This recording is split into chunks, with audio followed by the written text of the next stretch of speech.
Olá, Ricardo Cusiol, com conteúdo que te ajuda a ter sucesso nos seus projetos com polímeros de engenharia. Há um tempo atrás eu publiquei um vídeo a respeito das temperaturas, o controle de temperaturas no processo de injeção, controle de temperatura do material no processo de injeção.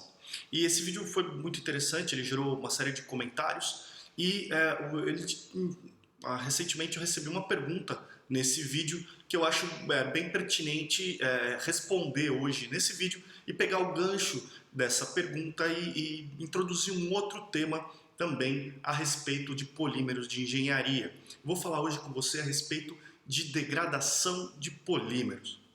Veja bem, eu não quero fazer uma abordagem acadêmica e didática e, enfim, esmiuçar todos os aspectos da degradação de polímeros aqui, até porque a gente não teria nem tempo de fazer tudo isso.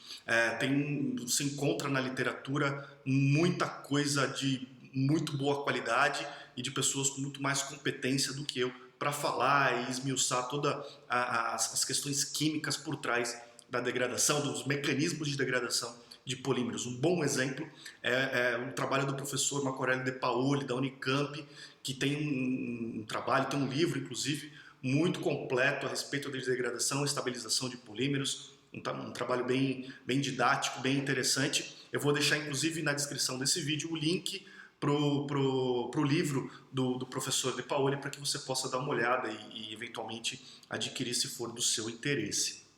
A minha ideia é falar um pouco a respeito da degradação de polímeros do ponto de vista prático, do ponto de vista de processamento e quais os cuidados que você tem que ter. A pergunta que eu recebi no vídeo de temperatura foi relacionada com como relacionar a temperatura do material com o tempo de residência do material.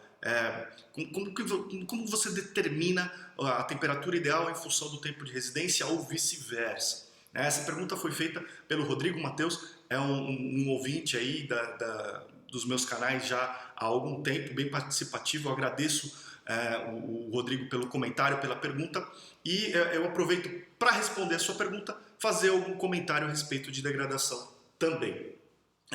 Eu vou aproveitar e republicar, redisponibilizar para você que está me ouvindo, um material sobre temperatura de material fundido. Eu acho que foi um tema que gerou bastante interesse, então eu vou republicar. Você vai poder baixar o PDF com todas as informações a respeito do controle de temperatura de material fundido no processo de injeção. Para isso, basta você se cadastrar na minha lista VIP, clica no link que está na descrição desse vídeo, deixe o seu e-mail, você vai receber uma mensagem nesse endereço que você deixar para mim, entra nessa mensagem, clica no link que está lá dentro e você vai efetivar o seu cadastro na minha lista. Nesse momento você vai ter acesso imediato para baixar esse PDF. Se você já está cadastrado na minha lista, basta clicar no botão que está embaixo desse vídeo, deixa o seu e-mail novamente para eu saber que é um assunto do seu interesse e você também vai poder baixar o PDF. Muito bem, quando a gente fala de degradação de polímeros, existem uma série de mecanismos, uma série de causas que podem levar à degradação de polímeros. Pode ser por causa de um ataque químico, então uma substância química que entra em contato com uma peça plástica e ocorre um ataque químico, essa substância ela vai quebrando as ligações das moléculas, das macromoléculas do polímero, reduzindo o comprimento dessas moléculas, com isso reduzindo também as propriedades, o nível de propriedades desses materiais. E isso é uma degradação. A degradação de polímeros nada mais é do que a gente reduzir o tamanho da macromolécula, reduzir o tamanho ou peso molecular de um polímero, de forma que as propriedades mecânicas, como são dependentes desse peso molecular, como são dependentes desse comprimento da molécula, elas vão se degradando também. Você vai perdendo propriedades mecânicas, vai perdendo propriedades, enfim, todas as propriedades do material. As mecânicas são as mais sensíveis, as mais diretas de você medir. Então, a degradação ela pode ocorrer por um ataque químico, por exemplo, uma peça que entra em contato com substâncias químicas.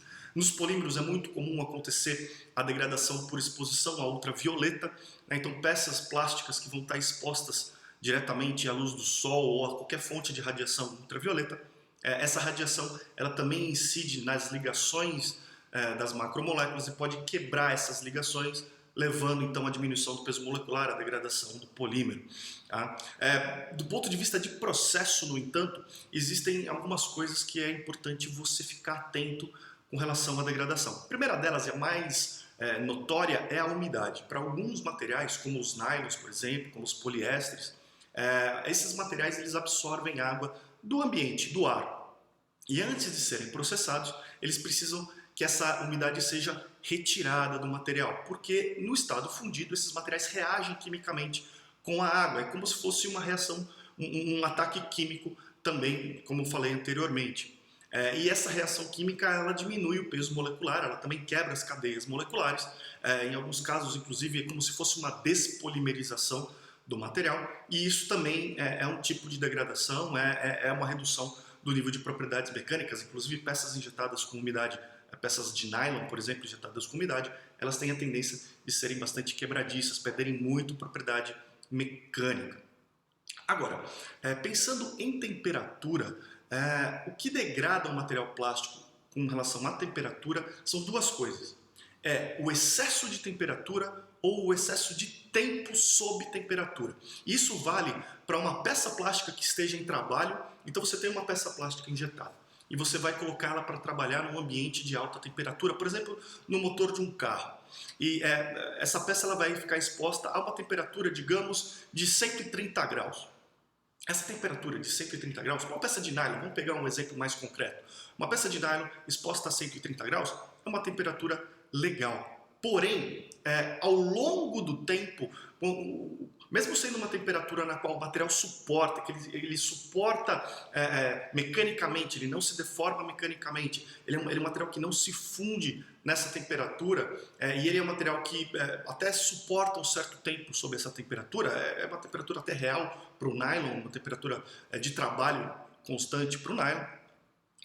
Ao longo do tempo, depois de muitos e muitos anos trabalhando nessa temperatura, você vai começar a perceber um certo nível de perda de propriedades, porque o tempo de exposição é muito importante. Ao passo que se você elevar essa temperatura a coisa de 150, 170 graus, por exemplo, você já vai começar a ter um problema de redução do tempo em que você vai começar a ver a perda de propriedades do material. Eu falo também um pouco sobre isso num vídeo que eu comento a respeito de temperatura máxima de trabalho. Dá uma olhada nesse vídeo, vai lá nos meus canais, no YouTube, na minha página no Facebook, que você vai entender um pouco a respeito desses mecanismos para as peças injetadas.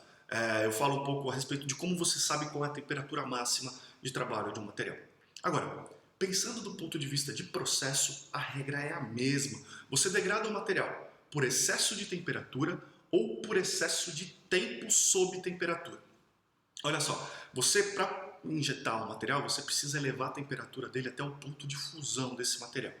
Além de elevar a temperatura do material, você tem um trabalho mecânico da rosca, gerando atrito nesse material. Tudo isso combinado faz com que o material se degrade relativamente rápido.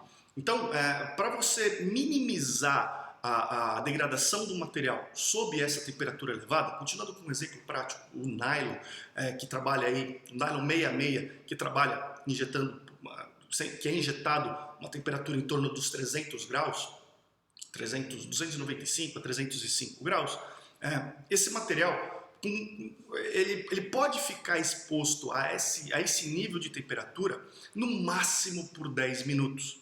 Por quê? Porque depois de 10 minutos, esse material ele começa a sofrer com essa temperatura. A temperatura começa, tanta energia, tanto calor que o material recebe, que as ligações começam a se romper, que as ligações químicas começam a se romper, da mesma forma que uma substância química atacaria o material, da mesma forma que uma radiação ultravioleta atacaria o material, né? Talvez com alguma diferençazinha de mecanismo, porém o princípio é o mesmo. Depois de um certo tempo, a energia que você está fornecendo para o material ela é suficiente para começar a quebrar essas moléculas. Então, se você usa uma temperatura adequada para o material, você tem um limite de tempo na qual esse material sobrevive. É como se fosse um total de energia que você está fornecendo para o material. Alta temperatura, pouco tempo, você tem um total de energia. Baixa temperatura, grande tempo bastante longo, você tem o mesmo total de temperatura. Então, para você degradar o material no processo de injeção, são dois mecanismos. ou excesso de temperatura, alta temperatura, com pouco tempo você já começa a ver sinais de degradação, ou uma baixa temperatura, uma temperatura adequada e com um longo tempo de exposição você já vai começar também a ver sinais de degradação. Tudo porque a quantidade de energia que você fornece para o material, ela atinge um limite que começa a gerar a quebra das cadeias moleculares. Agora, de onde vem esse limite de 10 minutos? Esse limite de 10 minutos ele vem em função da característica de material. Cada material tem o seu limite de tempo de exposição. Os nylons, em geral, a gente está falando de 10 minutos. Polímeros de engenharia, no geral, a gente está falando coisa de 8 a 10, no máximo 15 minutos. São tempos de residência que o material suporta bastante bem nas temperaturas recomendadas de processo. Para outros materiais mais commodities, você pode até encontrar tempos de residência ligeiramente maiores. Polietilenos, por exemplo, eles têm um tempo de residência, alguns tipos de polietileno têm tempo de residência relativamente maior, até porque os polímeros de engenharia em geral são polímeros mais modificados e também ocorre o fenômeno de perda de aditivos ao longo do tempo, conforme esse material vai ficando exposto à temperatura. Então, esse tempo de residência, o máximo tempo de residência é em função do material. E o que acontece é que a gente, no processo de degradação de injeção, a gente está procurando sempre minimizar a degradação que a gente impõe ao material. Por esse motivo, a gente procura ficar sempre longe do limite superior do tempo de residência. Se a gente obrigatoriamente tem que ficar perto desse limite, o que a gente faz? Diminui a temperatura do material, porque aí aquela soma total de temperatura, de energia que a gente fornece para o material é mantida no mesmo nível. Então, por isso que a gente trabalha com uma faixa de temperatura de material e com uma faixa de tempo de residência. Uma vez que você tem um grande tempo de residência, um longo tempo de residência, você usa temperaturas mais baixas. Fazendo um vezes o outro, a gente tem um total de energia. Quando a gente trabalha com tempos de residência mais curtos, a gente pode trabalhar com temperaturas maiores e esse total de energia ele permanece mais ou menos o mesmo. Então a gente evita e minimiza a degradação do polímero mais ou menos dessa forma. Então é assim que a gente controla a degradação de polímeros do processo, quando a gente, no tocante à temperatura e ao tempo de residência. A gente faz essa brincadeira de manter o nível de energia que a gente fornece para o material mais ou menos constante, mais ou menos num nível baixo, tá certo? Bom, eu espero que tenha atendido a sua necessidade, que tenha tirado a sua dúvida de como você regula a temperatura em função do tempo de residência. Espero que tenha dado uma visão um pouco mais abrangente sobre degradação de polímeros. Vai lá, dá uma olhada no livro do professor De Paoli, dá uma olhada no trabalho dele para você entender mais profundamente a respeito de degradação. Me conta como esse conteúdo ajudou no seu dia a dia, que tipo de problemas ele ajudou a resolver, que tipo de ideias você teve assistindo esse conteúdo. Eu estou muito curioso para saber a sua história. Me fala também sobre outros conteúdos que sejam do seu interesse, para que eu possa gerar vídeos e artigos como esse que te ajudem a ter mais sucesso. A gente se vê nos próximos vídeos. Lembra de curtir a minha página no Facebook, lembra de curtir o meu canal no YouTube, receba conteúdo por lá também.